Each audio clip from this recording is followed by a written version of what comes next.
안녕하세요. 임주아입니다. 샵 8181로 문자 보내주시면 무료 특강으로 들어오는 URL을 문자로 받으실 수 있습니다.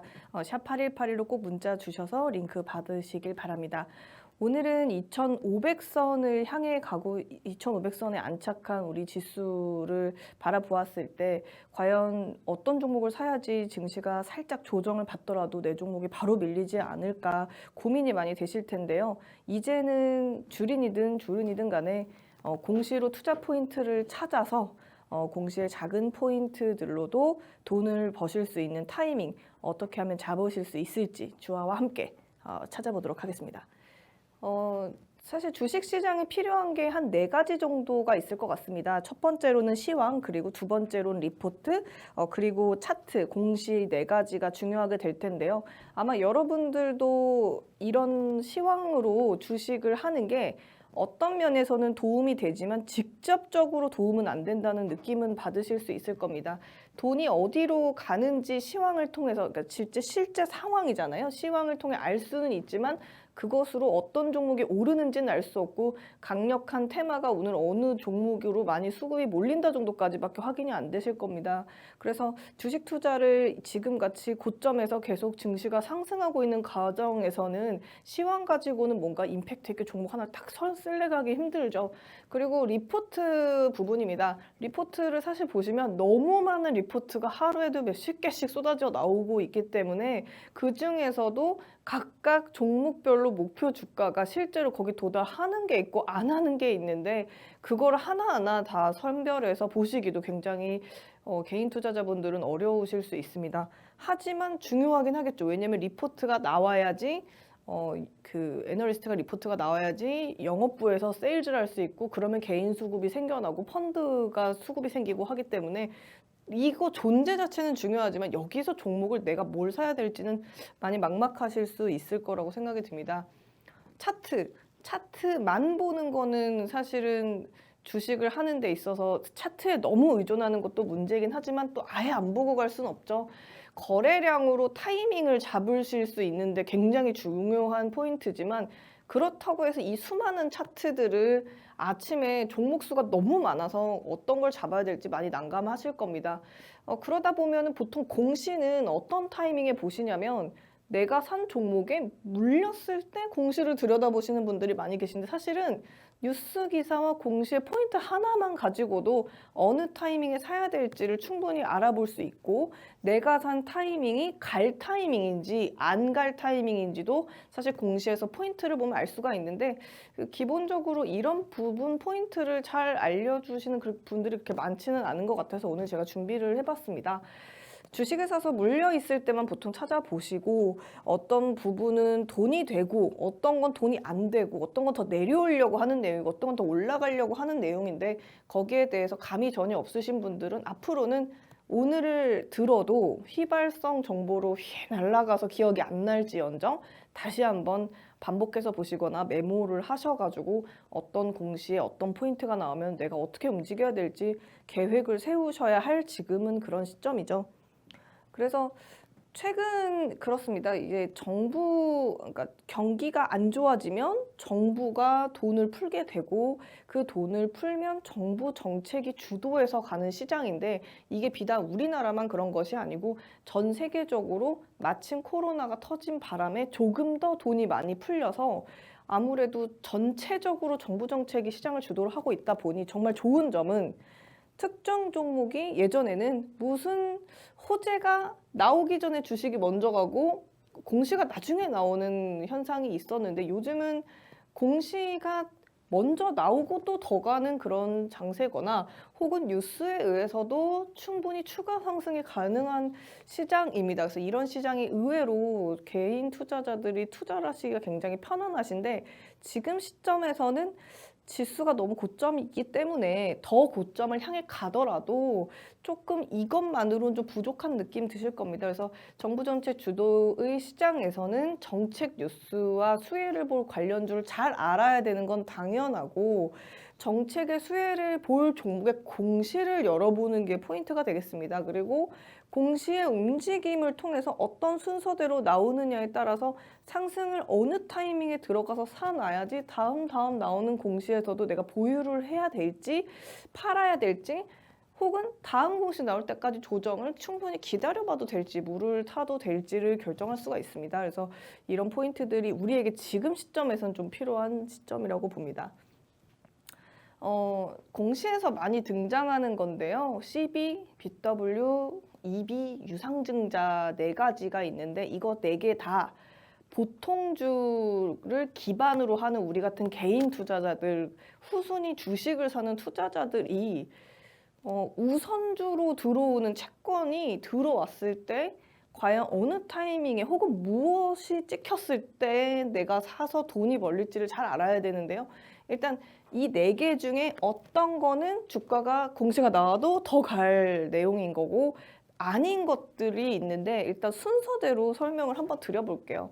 일단 CB는 일단 전환 사채를 전환할 수 있는 회사 채권인데 이걸 간단하게 제가 설명하면 이런 거예요. 제가 어떤 회사에 돈을 주고 여기에 된 회사 채권으로 주식으로 대신 받아요. 근데 이 회사가 나중에 돈으로 갚을 여력이 있으면 돈으로 주고 그냥 끝내도 되고 저한테 아니면 시장이 정말 좋고 이 회사가 정말 잘 나갈 예상될 상황이면 나중에 주식으로 전환할 수 있는 회사 채권을 줄여서 전환사채라고 부르고 그걸 영어로 CB로 줄여서 말을 하는데 일종의 돈을 빌린 건데 이 CB는 왜 있냐면 내가 은행에서 돈을 빌리면 부채로 잡히는데 CB를 찍어서 회사채를 발행한 건 부채로 빚으로 안 잡혀요. 그렇기 때문에 이자를 은행보다 조금 더 줘야 되긴 해요. 내가 남의 돈을 꾸어서 투자를 받은 대신 주식으로 줘서 증서를 줬지만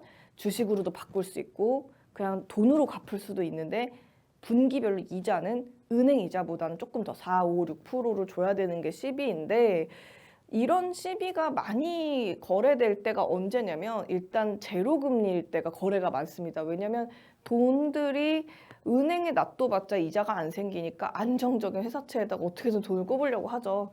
그래서 회사 빚을 이제 투자금으로 유치를 하는 건데 말씀드린 것처럼 빌려준 돈 대신 주식으로 받고 시간이 지나면 가치와 가격이 바뀌어요. 그러니까 은행 이자는 매년 3, 4%대로 만약에 이자를 수용할 수 있는 상황이 있는데 물론 제로금리는 빵이겠지만 근데 회사 채권으로 가지고 있는 회사가 내년에 더 좋아지고 후년에 더 좋아지고 더 좋아지면 내가 10,000원에 주당 돈을 채권을 획득한 거였는데 그게 막 2만 원, 3만 원, 4만 원 가게 되면 CB를 돈 구워주고 이자도 먹고 주식으로 바꿔서 돈도 되는 이런 CB가 좀 성행하게 되는 시즌이 있는데 지금 사실 이게 또 잘못 나간 것 때문에 뭐 띵띵 자산운용이나 뭐 이런 데서 많은 사건이 있는 그것도 다 이 회사 채권하고 관련이 있죠. 그래서 요 CB라는 게 있고 그 다음에 BW는 신주인수권 부사채인데 그냥 BW는 이코르 그냥 이거는 이제 상속 설계에 많이 쓰이는 거다.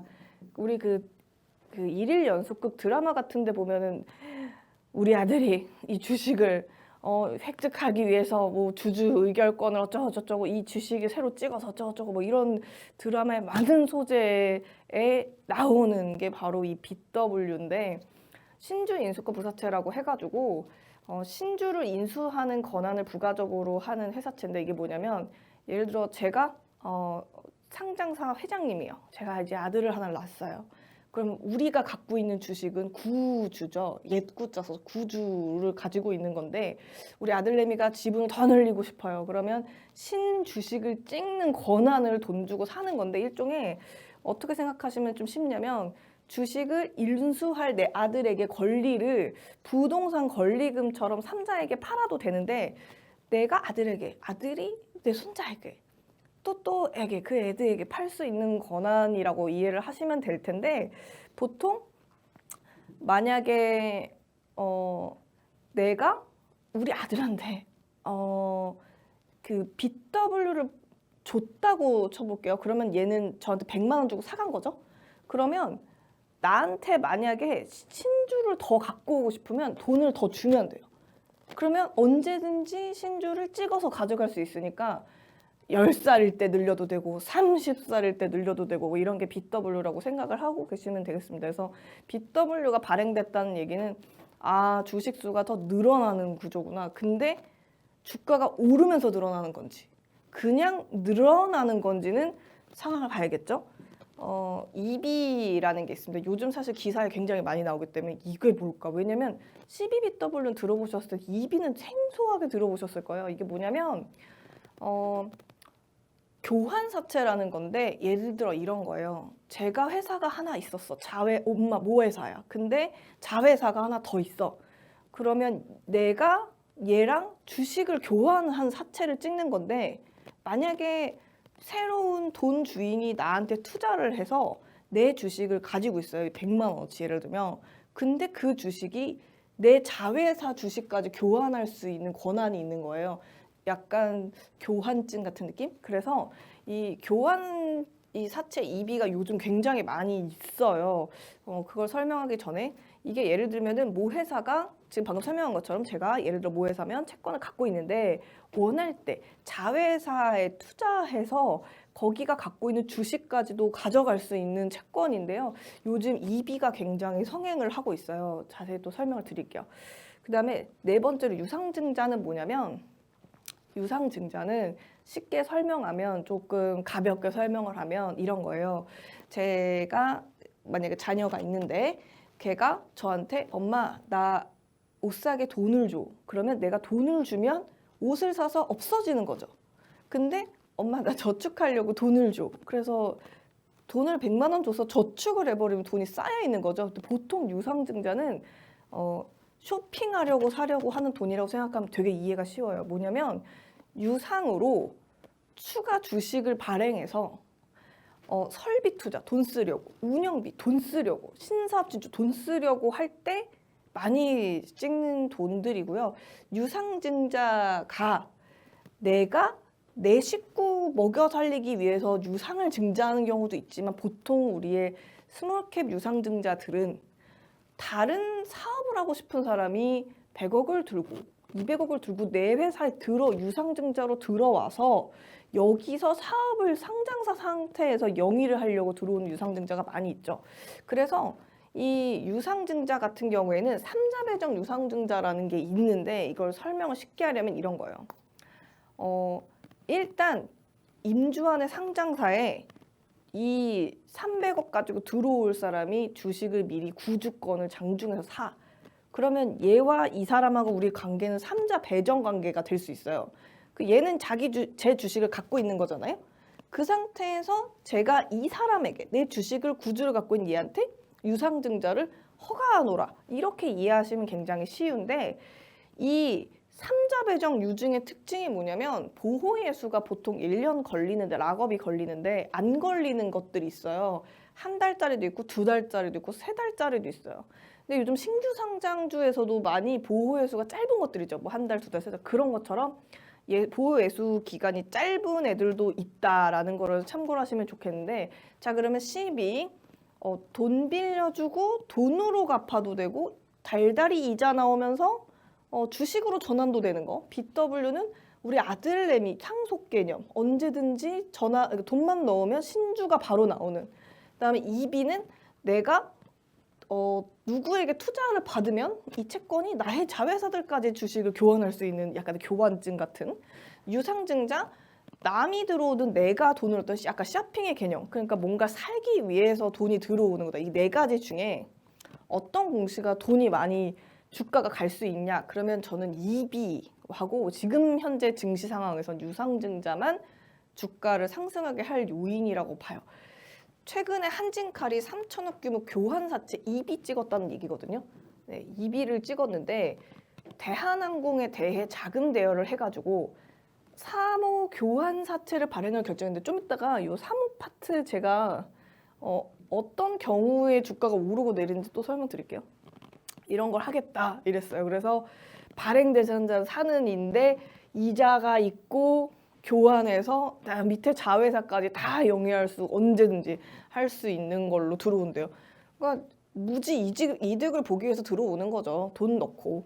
그럼 주가 오를까? 올랐잖아요 최근에. 그리고 카카오 3,395억 규모 해외 교환사채 발행 EB를 찍었는데 돈 쓰려고 했대요. 잘 보면은 카카오는 이번에 교환사채 발행으로 M&A 자금을 확보하면서 카카오 M 합병으로 카카오 M이 정말 많은 엔터를 영위하고 있잖아요. 뭐 이 엔터 저 엔터 다 갖고 있는데 그거를 합병했을 때 생긴 자기 주식 처분 의무도 털어내서 자본시장법에 따라 블라블라 이렇게 돼 있는데 이 돈이 들어왔다는 얘기는 카카오가 주가가 오를 거라는 얘기였고 여러분이 이거 뉴스 2개 발행된 날짜를 지금 검색창에 찾아보시고 그 날짜를 HTS에 언제인지 딱 보시면 아 이게 나오면 주가가 오를 수 있었구나라는 거를 아시게 됩니다. 그래서 이런 증시의 어떤 유동성 자산이 많이 돌고 있는 증시에서 만약에 이런 일이 벌어졌다고 하면은 아 주가가 갈 수 있겠구나, 조금 더 가겠구나, 내가 굳이 지금 팔 필요는 없겠구나라는 걸 알게 됩니다. 그래서 이 4가지 중에는 요 2가지가 오르고 제가 그 특강에서 좀 더 자세하게 유상증자 파트는 조금 더 깊게 설명을 드릴 예정이에요. 자, 이 파트는 뭐냐면 전환가액 조정이라는 단어가 들어간 공시는 지금 모든 상장사에 대부분 있어요. 대부분 있는데 지금 거기서 그들의 매집 가격들, 그러니까 정말 뭐 운용사가 세력일 수도 있고 자문사가 세력일 수도 있고 뭐 어떤 특정 세력에서 그 증권사일 수도 있고 우리 개인일 수도 있는 그 조정됐을 때 매집 가격 확인하는 방법인데요. 이 파트는 조금 장수가 한 8페이지 정도 되니까 지금부터 쭉 들으시면 되겠습니다. 일단은 그 제가 만약에 아까 말했던 CB, BW, 유상증자, 뭐 EB를 받았어요. 받아서 종이를 이렇게 증서로 갖고 있어요. 이자도 받고 있고.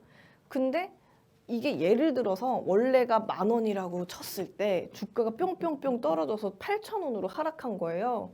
근데 예를 들어 이런 상황일 때는 이들의 주포는 아까 말한 BW가 2번째 설명한 거예요. 내 아들에게 언제든지 돈만 넣으면 신주 가져가서 권리증서 약간 부동산 같은 그거를 싸게 7,000원에 주가가 더 빠져있을 때 찍어요. 왜? 신주를 언제든지 사고 싶을 때 사게 되는 채권이잖아요. 그러면 여기서부터 12 지금 찍어놓은 것 주가가 빠져가지고 12가 지금 전환가액으로 8,000원까지 내려갔는데 더 내려갔더니 더 찍고 주가 더 빠지고 이쯤 되면 사람들이 대부분 이제 공개 방송이나 이런 데서 이거 종목 어떡하냐, 손절을 해야 되냐, 살려달라 막 난리를 치죠. 근데 이제 공시를 못 알아보니까 여기가 끝인 줄 알고 딱 커트 손절하자마자 바로 와바바방 올라갈 때 있잖아요. 자, 그럼 이제 보시면 리픽싱이 뭐냐면 그냥 뭔가 픽스하다 하잖아요. 다시 리픽싱, 다시 픽싱을 해가지고 이 8,000원으로 지금 10,000원짜리를 리픽싱은 이미 한 건데 한 번 더 해요. 주가가 더 빠져서 뿅뿅뿅뿅. 그러면 어떻게 되냐면 예를 들어 제가 이거를 10,000원에 100억 원어치 샀는데 리픽싱 됐지 또 됐지 이러면 주당 6,000원이면 주식수가 엄청 늘어나게 된 거예요. 그럼 제가 어떻게 되죠? 자동으로 지분율이 늘어납니다. 요거 다음에 자, 이 다음에 그 다음에 이제 공시에 등장해요. 짜잔, 한 1, 2개월 사이에 등장합니다. 갑자기 기명이 없는 사무 전환사채 CB 또 등장하죠. 네. 무이권부 무보증 사무 분리형 신주 이수구 BW 공시 나오죠. 근데 이거 2개 왜 나와? 멘트는 이거야. 운영자금 조달, 돈 쓰려고 빌려왔다고 공시가 보통 나와요. 그래서 보통 제가 그 공시 들어가서 볼 때 이 기존 기업이 무기명 무보증 사무분리 언제 찍었는지랑 무기명 사무전환사채 언제 찍었는지 만기일은 언제인지 꼭 보거든요. 그리고 주가를 봐요. 어디서부터 얼마를 올리려고 들어왔던 프로젝트였던지. 그러면 어쨌든 운영자금 조달로 꼬았다고 얘기를 해요. 공시상에서는. 그 다음에 갑자기 아까 10,000원이 8,000원 돼서 리픽싱 되고 BW 7,000원에 찍고 6,000원까지 또 리픽싱 또 돼 주가 완전 개미 짜내기를 해놓고 맨 마지막에 최대주주 변경 공시가 갑자기 나와요. 왜? 아까 1번에서 모은 주식 있죠. 10,000원에 8,000원 리픽싱 됐죠. 7,000원에 BW 찍은 주식 또 있죠. 그 다음에 그 무기명 사무 이권부 무보증 사채 찍은 거 또 있죠. 그러면 자동으로 최대주주 변경돼. 내가 변경하고 싶어서 되는 게 아니라 갑자기 주주 부자, 주식 부자가 돼버린 거죠. 자, 그러면 이 다음에 어떻게 우리는 사고 팔아야 될까? 무기명, 기명 없이 무보증, 보증 없이 사모펀드에서 분리형 신주 인수권 BW 공시가 나오거나 아니면 이걸 추가 상장 BW 발행했다고 공시가 나오면 주식을 사시면 됩니다. 어떤 상태겠어요? 10,000원이 8,000원 가을 때 6,000원 가다가 저 밑에서 주식 부자가 돼서 갑자기 공시가 이게 나와. 그러면 얘는 어떤 게 된 거야? 1번 상태에서 주식을 모았다. 요거까지 플러스 또 모아. 그러면 주식 부자가 돼서 최대 주주 변경되죠. 그때 들어오면 이 최대 주주 변경되고 싶은 사람이 뭐를 한 걸까요? 1번. 주식이 내려가니까 이 회사를 어떻게든 내가 끌고 가야 되는 상황이 왔구나. 2번. 이거 이렇게 된 김에 좀 더 적극적으로 투자해서 FIS에 좀 더 설명드릴게요. 재무적 투자라든가 경영권 인수를 하는 과정을 가야 할 수밖에 없겠구나. 이렇게 된 그림이 된 거라고 보시면 되죠. 자, 그러면 이 타이밍에 사시면 뭔가 새롭게 바닥을 찍고 시작할 거라고 생각하시면 돼요. 근데 보통은 리픽싱 공시 나오고 한 2, 3개월 뒤에 이런 증상이 나오기 때문에 여러분들에게 좀 기다림이 필요하시겠죠. 4번. 일단 리픽싱 공시가 무기명 사모 나오기 전에 바로 직전에 한 번 더 공시가 나오잖아요. 그때 일단 냄새를 맡아야 되죠. 조만간 무기명 이권부 무보증 사채가 올 때가 됐구나 이러고 생각을 하고 계시고요. 리픽싱 한 4번 정도 한 게 있어요. 주가가 10,000원에 빠지고 8,000원에 빠지고 7,000원에 빠지고 6,000원에 빠지고 5,000원에 빠지고 막 이렇게 빠졌으면 마음속으로 이렇게 생각하시면 됩니다. 엄청 모았구나 쟤들이. 그다음에 세력이 주식이 모아서 이제 회사를 잡아먹을 준비가 다 돼 있어. 이제 무기명 이권부 무보증 사채가 열리면서 이제 딱 이 회사의 주도권이 착 바뀌는 그런 시점입니다. 그래서 리픽싱 공시가 나온다 그러면 일단 냄새를 맡으시고 그 다음에 무기명 입건 무기명까지 딱 등장하면 좀 사도 괜찮겠구나라고 생각해야 되는데 단 관리나 환기 종목은 사지 마시고요. 네. 그러면 그 다음에 유상증자가 들어와요. 유상증자가 뭐냐면 내가 나 말고도 주식이 있고 있는 사람들 중에 삼자 배정 유상증자를 최대 주주가 줄 수 있잖아, 기회를. 그러면 이렇게 생각하시면 돼요. 리픽싱에서 신주를 모았잖아요. 아까 BW가 신주라고 했잖아요. 모으는 동안 개미 털개 가지고 밑에서 리픽싱 4번 해가지고 모았는데 갑자기 유상증자 공시가 나오면 개미가 물려요. 유증 공시에 몰려요. 한 박자 뒤에. 무기명 이권부 그때 들어가야 되는데 그 다음 유상증자 공시 때 들어가거든요. 그러면 또 개미가 우르르 몰리면 다시 한번 밑에서부터 맨 밑에 리픽싱 돼 있던 거 있잖아요. 그걸로 창창 털어요. 털어서 다시 차트가 어떤 식으로 가냐면 쭉쭉쭉쭉 내려왔다가 바닥 굴리면서 한번 팡 공시 나오고 딱 들어앉거든요. 요 타이밍이 죽을 타이밍인지 아니면 사야 될 타이밍인지는 다시 한번 자세히 제 강좌에서 설명을 드리도록 할게요. 네. 자, 그래서 확보한 만약 물량이 모자랄 수도 있죠. 왜냐하면 내가 막 35% 이상 주식을 딱 모으고 싶고 40% 모으고 싶었는데 그러려면 유상증자를 통해서 장중에 주식을 모으는 방법이 있거든요. 왜냐하면 내가 희석하는 거죠. 만약에 300억을 주화의 회사에 쫙 들어와요. 300억 원어치 내 주식을 사간 거잖아요. 그쵸? 이렇게 해서 주식을 더 확 매입해서 지분율을 올리려고 하는 게 유상증자의 목적일 수 있다라는 거를 잘 살펴봐야 되는데 그게 시간의 상한가로 많이 가요. 왜냐면 개미가 장중에 사고 있을 때 유상증자를 때려가지고 이렇게 개미가 내 주식 나는 6,000원에 사야 될 걸 상한가 가버려가지고 막 10,000원에 거래되고 있다. 그럼 내가 손해잖아요. 내가 이 회사 주인인데.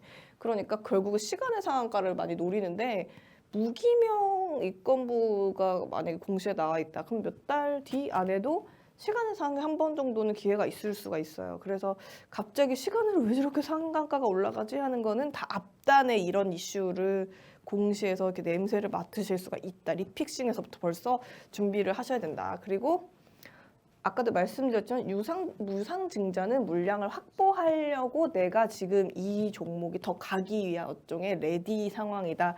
이해하시면 도움이 많이 되시겠습니다. 그래서 시간의 종목으로 매도 하시는 거는 사실은 주식판에서 그래도 좀 경험이 있으셔야지 전문적으로 하는 방법 중에 하나이기 때문에 시간의 매매만 전문적으로 하실 계획이 있으시면 일단 공시 독파는 필수템이라는 거. 그리고 전환가액 조정된 금액과 공시의 시점에서 포인트를 탁 잡아서 시간의 상 같은 거를 한번 경험해 보실 수도 있다. 이제 나오는 앞으로 이런 증시 상황에서는 종종 볼 수 있을 부분이죠.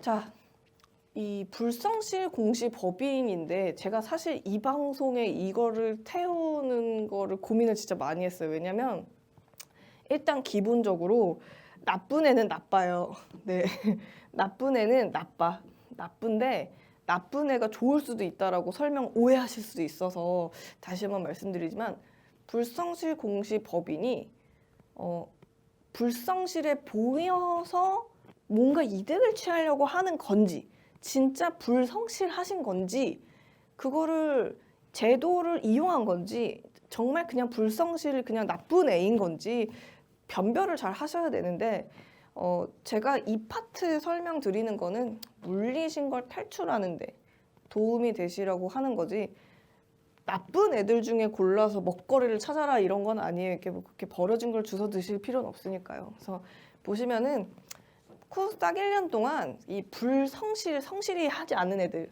공시를 한 애들은 벌점 15점 누적되면 일단 상장 폐지 실질 심사 대상자가 돼요. 근데 보통 이 레벨로 가면 그냥 상패로 간다고 보시면 돼요. 보통 그 심의위원회가 2번이 열리거든요. 거래소에서. 근데 보통 1차 때는 어떻게 살아나는데 1차에서 꽉 먹고 2차에서도 꽉 먹으면 바로 상패고요. 1차에서 별로지만 2차 때 살아나면 어떻게든 살아나는데 사실 이게 상장사의 가장 큰 문제가 뭐냐면 예를 들어 제가 반도체 회사 사장이에요. 엄청 잘 만들어가지고 엄청 잘 팔려 상장을 딱 했어. 근데 거래소 규율 룰을 잘 못 지키는 이게 너무 어렵거든요. 사실은 너무 관리하기가 어려워요. 정말 그 키우기 어려운 난을 키우는 느낌. 정말 나는 열심히 먼지를 닦고 예쁘게 다뤘는데 갑자기 또 끊어져서 그냥 죽는 뿌리까지 쫙 죽을 수도 있어서 이게 그런 어려운 이슈 중에 하나인데 일부러 하는 애들이가 있어요. 그래서 그거를 변별을 잘 하셔야 될 텐데 제가 말씀드린 건 애초에 변별할 줄 모르면 아예 건드리지 말든지 아니면 할 수 있으면 자세히 잘 파헤치는 것도 방법인데요. 저처럼 뭘 하나 파면 끝까지 파시는 분들은 오늘 이 내용은 재밌으실 것 같아요. 공시 의무를 위반하거나 불성실 공시 법인 지정 예고를 때리거나 아니면 타인에 대한 채무 보증, 빚 보증 쓰신 분들 또 얘기를 안 하면 공시 불성실 공시 법인을 찍히고요. 공시 불이행, 그다음에 불성실 공시 법인 이 중에서 한 가지는 단기 반등을 기대해 볼 수 있는데 그게 타인에 대한 채무 보증 결정의 자세한 내용은 제가 저희 특강에서 설명을 드리도록 할게요. 네, 예를 들면은 그렇다 이렇게 설명을 드리기로 하고요. 요 이슈 최대 주주 변경 담보 제공 계약 체결 공시라고 있어요. 방금 전에 채무 보증 결정과 약간 비슷한 느낌인데 요거는 남에게 내가 보증 쓴 거. 그 약간 드라마에 많이 나오는 보증 서서 우리 집이 망했어요. 그거고 최대 주주가 바뀌는 담보 제약 계열 이거 뭐냐면 제가 열심히 반도체를 만들고 있었어요. 근데 돈이 한 80억이 모자라요. 그럼 내 주식을 어디다가 담보로 맡기고 돈을 땡겨왔어. 그래서 내 담보로 갖고 있는 애가 최대 주주가 돼버린 거야. 내가 돈을 못 갚아가지고. 그 내용인데 예를 들어 주아가 상장사 사장으로 예를 들어 이런 경우 있죠. 상장사가 있는데 제가 이제 딱 하고 상장사 사장으로 딱 이제 공시가 나서 최대 주주 변경 임주화 이렇게 됐어요. 근데 내가 여기 들어오자마자 회사를 둘러보니까 땅도 있고 돈도 있어. 싹싹 긁어가지고 이거를 담보로 딱 은행이나 어디 뭐 다른 데다 맡겨가지고 돈을 딱 땡겨왔어요. 라고 공시를 내면 사람들이 봤을 때는 새로 들어온 사장이 지가 원래 운영했던 게 아니라서 나 내장 꺼내다가 이게 무슨 팔아가지고 현금 만들어냈네 이러면서 이거는 못 쓸 주식이다 이렇게 생각하시는데 보통 요 공시를 내면 일단 제가 현찰을 쥐고 있는 거잖아요. 그러면 뭔가 액션을 취하기 직전 단계라는 뜻이 돼요. 이게 되게 핵심이거든요. 그러니까 무슨 얘기냐면 굳이 내가 만약에 회사에 운영 자금을 마련해서 급전이 필요한 거면 그러니까 담보대출을 하면 돼요. 그냥 내 신용 대출, 그냥 일반 돈을 빌리는 게 되는데 갑자기 주식 담보로 이렇게 크게 자금을 땡긴다는 얘기는 내가 뭔가를 할 준비, 레디 상태라는 거거든요. 그래서 최대 주주 변경 수반주식 담보 제약 해결 공시가 나오면 뭔가 달라질 전환점이 오고 있군 하고 이제 냄새를 맡으시면 되죠. 네, 그래서 그 파트에 또 자세한 주식 사는 매수 타이밍은 저희 특강에서 다시 자세히 설명드릴게요. 요 다음 파트, 요거는 요즘에 많이 일어나는 일들이에요. 뭐 흡수합병인데 만약에 상장을 요즘은 뭐 10억 벌고 5억 벌어도 기술특례 상장으로 쫙 하고 상장할 수가 있어요. 옛날 같으면 어린 반푼어치도 없었던 거죠. 근데 예전에는 이게 되게 많이 있었고 요즘은 많이 없지만 기특상장도 시간이 너무 딜레이 된다 생각되면 그냥 한 300억에서 700억 정도 사이의 작은 상장사에게 우회로 상장하는 방법이 있죠. 예를 들어 제가 비상장 상태에서 막 반도체를 만드는 애들이었어요. 근데 제가 기술 특례로 상장을 했더니 몇 달 걸리고 무슨 심사가 걸리고 돈이 뭐가 들어가고 막 뭐가 되게 많아요. 그래서 우회로 들어갈 수 있는데 이렇게 된 애들이 이익이 나는 지점이 어디인지 설명을 드리면 주식을 어느 타이밍에 사야 되는지 알 수 있을 텐데요. 보통 흡수합병 됐을 때 제일 먼저 나는 공시가 각자 대표 체제라는 뉴스가 있어요. 각자 대표 체제가 뭐냐면 각자 자기가 갖고 있는 사업하고 재료가 목표 주가에 도달을 하게 하기 위해서 모멘텀을 제공하기 위해서 각자 대표로 선임을 하는 경우가 많아요. 각자 대표 체제로 간다는 얘기는 얘는 얘대로 이 파트에서 모멘텀을 주고 얘는 이 파트에서 모멘텀을 준다는 뜻이 되거든요. 무슨 얘기냐면 기존에 각자 대표가 딱 스타일이 이게 딱 들어왔을 때는 뭔가 액션을 취할 준비가 돼 있구나 라는 걸 알 수가 있고요. 새로 들어오는 각자 대표가 갖고 있는 재료에 따라서 그 사람 스펙, 그 사람 정말 뭐 어디 제약회사 출신, 어디 무슨 회사 출신, 어디 연구원 출신, 어디 기술자 출신, 뭐 출신이라든가 뭐 반도체 쪽은 뭐 항상 그런 거 있잖아요. 뭐 하이닉스 출신, LG 출신 이런 분들 오면 또 뭐가 탁 주가가 가고 이런 게 있듯이 그리고 사업 내용에 따라 100에서 한 200% 정도 상승을 하는데 사실은 각자 대표가 들어와서 한 100% 상승하면 딱 본전이거든요. 돈이 그만큼 많이 들어가는 작업이에요. 그래서 일단 이거 설명 들으시고 다음 페이지를 보시면 제가 항상 종목을 볼 때 제일 먼저 공시를 열면 일단은 사장이 누군지부터 먼저 보는데 보드는 그거예요. 공시 이렇게 열어보면은 사장 누구, 이사 누구, 전무 누구, 어디 출신 누구, 주식 보유 주식 몇 주 이렇게 써져 있는 파트 있잖아요. 거기가 요 주주들의 이 명부 요 자체를 보드라고 하는데 보드에 있는 인물 스펙을 살펴보시면 과거에 근무했던 근무지에서 주가 상승 여력에 힌트를 주는데 요즘 코로나 야구로 많이 유명한 회사에 계신 분들을 이사로 선임해가지고 주가 팡팡 튀는 애들 많잖아요. 그거는 일종의 아까 방금 좀 페이지에서 말했던 일종의 상승하게 하기 위한 모멘텀 제공용 스펙이니까 적당히 활용하시는 게 맞지 그걸 막 맹신하셔가지고 막 주식을 시장하시면 안 된다는 말씀을 드리고 싶고 그래서 흡수합병에서 우회로 상장했을 때 각자 대표 체제가 됐을 때 그때 이익이 그들이 나는 지점은 100%가 일단 넘어야 되는 지점이기 때문에 내가 만약에 이 현상 갔을 때 눌릴 때 들어갔다. 무조건 잘못 들어간 것만은 아니라는 점을 참고하시면 좋을 것 같고요. 결론. 최대 주주 변경 공시, 대표이사 변경 공시, 각자 대표 신규 사업 공시, 특수관계인 변경 공시 나오면 일단 냄새를 맡고 내가 살짝 좀 사봐도 괜찮을 수 있겠다. 물론 관리나 환기는 안 되고요. 네. 그거 참고하시면 좋을 것 같고 공급계약 체결 공시가 또 있잖아요. 요즘은 이런 사람들이 있어요. 공급계약 체결 공시 나오면 찍고 그날 무조건 빠진다. 근데 요즘 안 빠져요. 계속 가죠. 축축축축. 증시가 좋아서 그래. 아니거든요. 증시가 좋아서 가는 게 아니에요. 순서가 있는데 살려고 공급계약 체결 공시가 낸 건지 팔려고 올린 건지 올리려고 올린 건지는 여러분들이 변별력을 가져야 되는데, 일단 아까 상태에서 내가 사장으로 앉았는데 이 회사의 땅이랑 돈을 끌어서 담보로 돈을 딱 마련했다.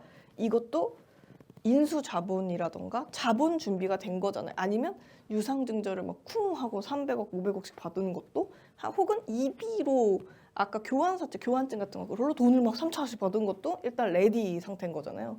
그다음에 유상증자나 특수관계인의 주식수가 변경된다고 그러면 일단 여기서 냄새를 좀 맡아야 되고요. 갑자기 최대주주 변경 공시는 아까 전에 말씀드렸죠. 1 더하기 2는 최대주주, 이거 설명드린 그 파트. 거기서 CBBW를 또 찍고 난 다음에 사업 목적 변경 불가를 하고 띵띵띵을 변경하고 띵띵띵을 변경하고 그 다음에 호재 공시랑 뉴스와 IR을 하는데, 요 앞부분에 어디서 사야 되는지 강의에서 알려드립니다. 원래는 제가 여기 제출했던 대본에 색깔로 표시를 했는데 색깔을 빼고 작업하셨더라고요. 그러면 그 부분은 특강에서 알려드릴게요. 네. 그래서 어느 타이밍에 주가가 안 떨어질까? 일단은 뒤쪽은 아니고요. 앞쪽이에요. 네, 앞쪽이 어느 타이밍에 들어가야지 공급계약 체결 공시와 함께 안 떨어지는지 알 수가 있습니다. 공시가 정말 중요해요. 나온 게 내가 후발대인지 선발대인지를 잘 아는 게 중요하죠. 제가 아까 보여드리고 싶었던 게 불성실 공시를 보는 코너인데요. 여기가 한국 기업 공시 채널에 보시면 불성실 공시법위만 보는 데가 있어요. 보는데 일부러 그런 건지, 원래 나쁜 앤지, 아니면 나쁜 척하고 주식을 모으는 앤지는 보시고 보는 방법은 특강에서 알려드립니다. 네. 다음 페이지.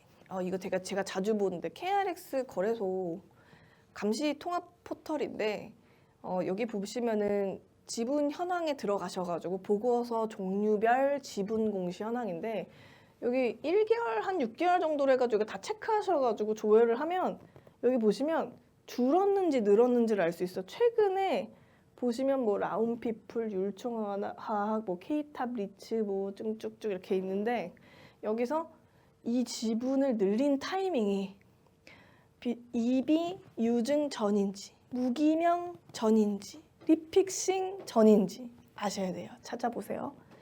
네. 그리고 이런 질문들 많이 요즘 되게 많이 있죠. 권리락이 뭐 하루가 걸러서 권리락이 나오고 있어요.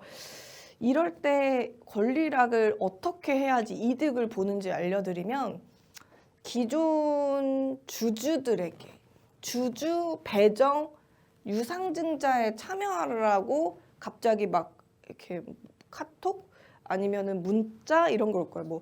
뭐 띵띵띵님 안녕하세요. 삥삥삥 종목 이 무슨 뭐 W 뭐 이렇게 막 영어 이니셜 뒤에 돼 있는 요거 청약하셔야 됩니다. 이렇게 문자나 이런 게 올 텐데, 그럴 때는 그거 그냥 사셔야 돼요. 이미 내가 그 문자나 연락을 받았을 때는 주가 오를 줄 알고 사놨는데 이거까지 당첨이 됐네. 안 입금하잖아요. 안 계약하잖아요. 그러면 진짜 손해 보는 게, 이게 뭐냐면 신주 인수권을 신주를 받아서 유증에 참여해야 너네가 그 돈이 그렇게 필요하구나 하면서 유상증자에 내 돈을 태워줘야지. 이게 주가가 이게 들어오자마자 빨간불에 들어오거든요. 받는 게 무조건 이득이다. 만약에 이게 다 싫다, 왔을 때 권리락 생기기 전에 일단 파셔야 돼요. 그래야지 깔끔할 수가 있죠. 근데 보통은 주가가 올라갔다가 살짝 내려왔을 때 꼭 이게 와가지고 내가 산 가격까지 아직 안 갔는데 그 전에 팔기엔 손해고 막 이런 경우가 많잖아요. 그럴 때 그냥 받으시면 이득이다. 우선주 많이 하시죠 요즘. 네, 뭐 삼성전자 무슨 배당 준다 뭐 이러면서 하시는데, 보통은 자사주 우선으로 매입을 하는 경우가 많죠. 그리고 그러니까 우선주가 존재하고 그걸 사들이는 사람들의 이유는 세금을 일단 아낄 수 있고 타인 자금 없이도 추가 물량을 늘릴 수 있다는 점이 장점인데요. 저는 이 과정을 계속 반복하면, 우선주가 오르고 내리고 오르고 내리고 오르고 내리고를 반복하면 이걸 사들여서 주가 올렸다 내렸다 하는 사람들 자체는 세금 부담 없이 시총을 키울 수가 있어요. 그래서 보통은 저희 채널에서 원래는 우선주 문자 못 보내게 돼 있는 걸로 제가 알고 있는데, 우선주는 시총이 작으니까 탈출이 어려우니 위험하다라는 건 고지는 하죠. 근데 여러분들이 그럼에도 불구하고 막 주가가 팡팡팡팡 막 음봉 없이 튀니까 눈이 휙 돌아가서 막 우선주 열심히 막 사고 팔고 하시는데, 세금 이슈가 아니면은 배당을 뭐 엄청 받을 정도의 그 수준이 아니면은 적당히 하시는 게 좋겠다라는 말씀 드리고요. 우선주의 본 상장사 시총이 늘어나는 역할을 하게 돼요. 예를 들어 삼성전자 있고 삼성전자 우선주가 있으면 삼성전자 우선주가 쫙쫙쫙쫙 올라가면은 갑자기 삼성전자 시총이 쫙 늘어나는 역할을 해주고 있는데, 저는 우선주는 아무나 손댈 수 있는 그런 파트는 아니라고 생각하니까 너무 초보자분들은 뭐 좀 운이 닿아서 갈 때 사서 먹고 나왔으면 거기서 그냥 1절만 하고 끝내는 게 건강한 매매다라는 말씀 드리고요. 제가 이곳 파트, 공시 변경 파트 중에서 정관 변경할 때 사야 될지, 감사 선임할 때 사야 될지, CB랑 BW 발행 공시 보고 사야 될지 파트 중에 자세한 내용은 특강에서 안내합니다. 네. 그리고 신규 감사가 바뀌었을 때가 있거든요. 근데 정관 변경 있고 주주총회가 나오고 그다음에 신규 감사 선임은 주총 소집 공고 결의가 순서대로 쫙 나오거든요. 감사 선임 때 어디서 사야 될지 자세한 건 특강에서 또 알려드립니다. 네.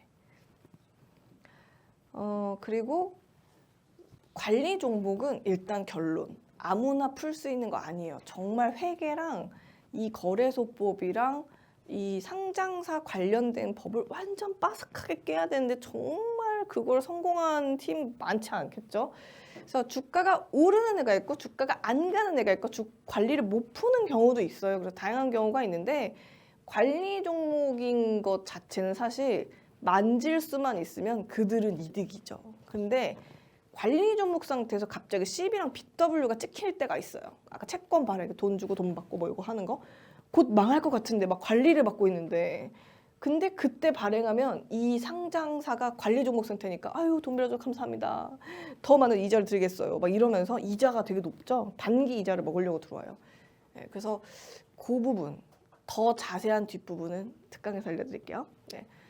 3호가 여러분 뭐 요즘 맨날 뉴스에서 안 좋다 안 좋다 하는데, 사실은 3호 펀드랑 그 다음에 인프라 펀드는 10년 동안 수익률이 원투탑을 찍어요. 사실 이건 안 없어지는 거예요. 근데 어쨌든 3호가 상장사 안에서 공시상에서 딱 등장을 했을 때는 주가가 뭐가 오를지 안 오를지를 잘 파악을 해줘야 되는데, 산업투자가 들어오고 나면 반드시 유상증자가 들어오게 돼 있어요. 그러면 3호가 들어올 때 살지 유상 때 사야 될지 중요하겠죠. 그리고 3호 조합이 들어오는 공시가 나왔을 때는 3호 조합이 최대 주주가 될 때가 사야 되는지 유상증자가 될 때 사야 되는지는 제가 특강에서 알려드릴게요. 네.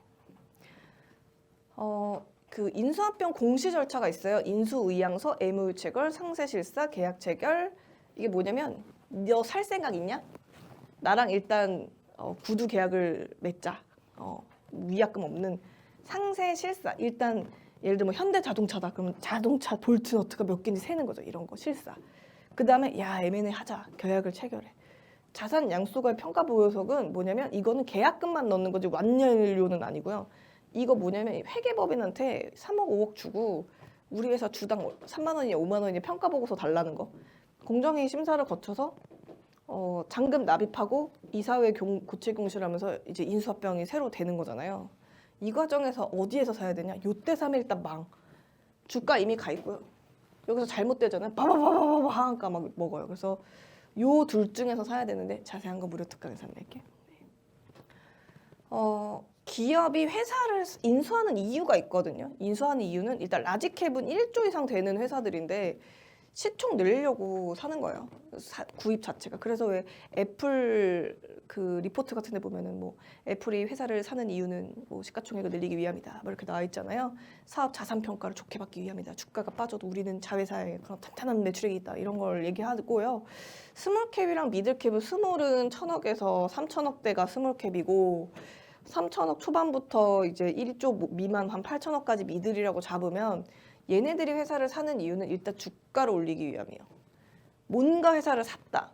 미들 스몰이다. 일단 주가가 올라갈 준비는 돼 있는 거. 그리고 호재성 재료랑 적절한 시점에 공실현 뉴스가 같이 막 발생하죠. 아, 우리 자회사가 열심히 일하고 있다. 코로나 약을 만들고 있다. 이러면서. 그 아까 얘기했던 SI랑 FI를 말씀드리면 SI는 일단은 경영권을 사는 거야. 내가 너를 완전히 가져버리겠어. 이런 거. FI는 뭐냐면 돈놀이.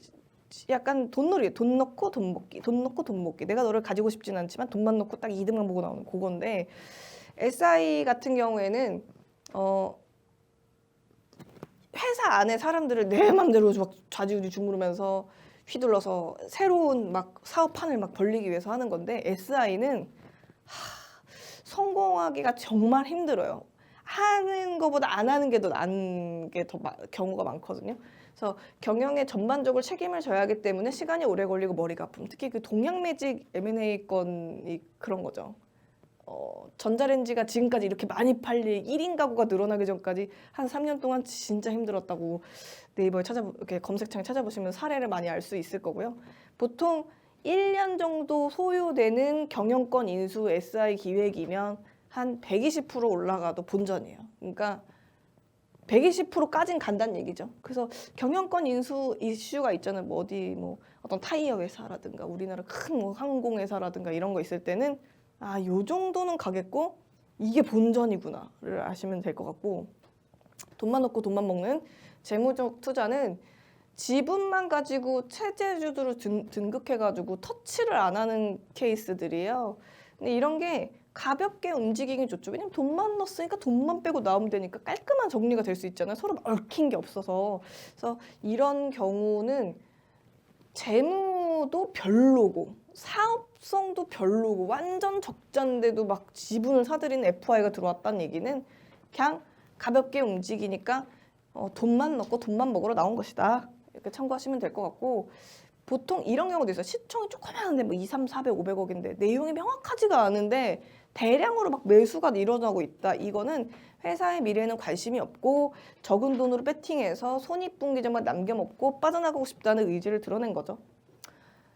운용사가 3호로 들어오는 경우가 있어요. 3호 조합 보면 운용으로 들어오는 경우는 외형 성장을 목적으로 하는 거기 때문에 이 회사가 탄탄하게 만들려고 들어오는 거고요. 기술 중심 회사로 만들어서 생산성을 극대화해주는 기업과의 협업 공식, 우리가 어느 기업과 막 MOU를 맺었다 뭐라든가 막 협업을 하기로 했다 이런 뉴스가 나오면 일단 주가가 가는 그림이에요. 운용사 3호가 협업 뉴스, 이게 세트 메뉴예요. 그리고 창투사가 3호로 들어오는 건데 창투사를 사시는 분들이 있는데 창투사가 사는 종목이 뭔지를 아셔야 돼요.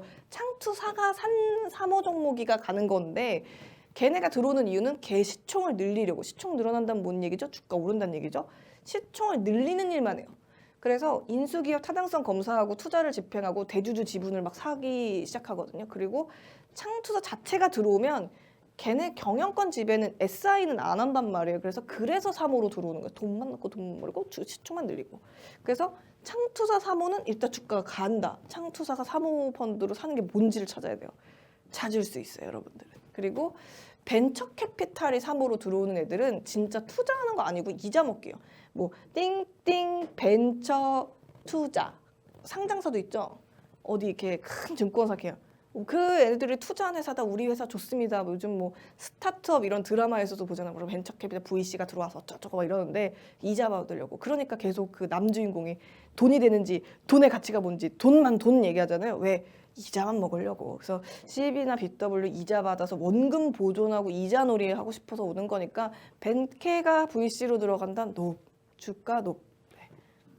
내장 파먹는 거죠. 불쌍한 애들. 자, 신기술 사업금융회사가 3호로 들어오는 경우가 있어요. 관계사의 신기술 3호, 2호 이렇게 들어오는 경우가 있는데 이런 경우는 전반기는 시설 투자, 돈을 부어서 이제 쇼핑이죠. 쓰고 없어지는 거죠. 이제 녹아서 없어지는 거고 후반기는 투자를 했을 때는 투자 목적을 가지고 하는 것이다. 네, 이렇게 보시면 될 것 같습니다. 그 이외에도 사실은 그런 공시 내용으로 주가가 상승할 수 있는지 없는지 확인할 수 있는 여러 가지 케이스가 있는데 자세한 거는 무료 특강 그리고 유료 특강에서 안내를 할 예정입니다. 여러분들이 지금 샵 8181로 문자를 주시면요. 저의 그 무료 특강으로 들어올 수 있는 URL을 문자로 받아보셔서 들어오실 수 있습니다. 그래서 꼭 샵 8181로 문자 주시길 바라겠습니다. 여기까지 임주였습니다.